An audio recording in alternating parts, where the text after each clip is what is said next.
First name is Michael, or Mike, M-I-K-E. Surname is Glass, G-L-A-S. And the title, I'm retired RCMP, 35 years in the force.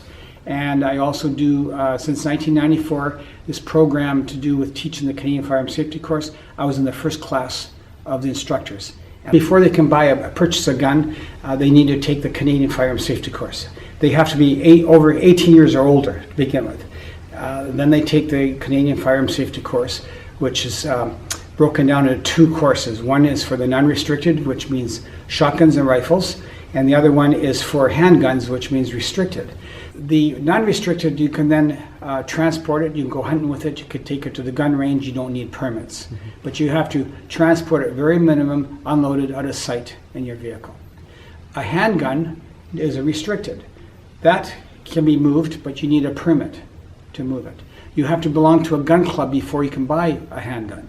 So you take the gun course, you get your restricted PAL, you then have to join a gun club first before you can purchase a gun. They will not allow it to be registered.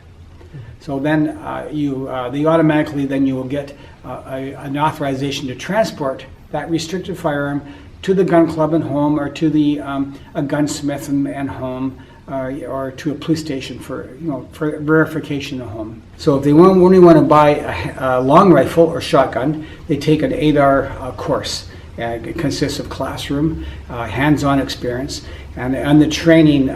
What's used are real firearms, but they're deactivated, like firing pins have been removed and part of the barrels have been cut out. You can see the ammunition, and all the ammunition used are dummies. There's no chance of having an accident.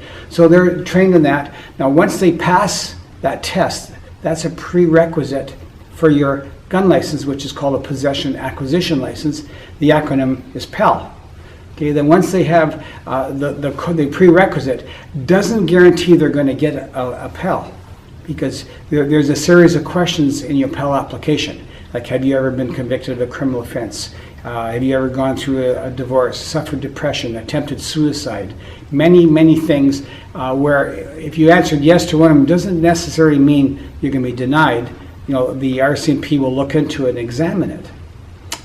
So then anyway, you pass that test. If there's no criminal record for you or nothing outstanding for them to deny it, you will then get your license. And it's usually right now about 1.5 months to 2 months from the time you mail it in until you get your firearms license. Is there a waiting period as well? Yes, there is. There's a minimum 28-day waiting period, and that's what we call a cooling off period. Should someone decide they don't like somebody, or they're depressed, they want to commit suicide, or they want to go into what's happened in the United States, a school, perhaps after 28 days, they may not do it. They still may want to, but if it's especially depression, the suicide, or going to get somebody, 28 days later, it'd be settled down.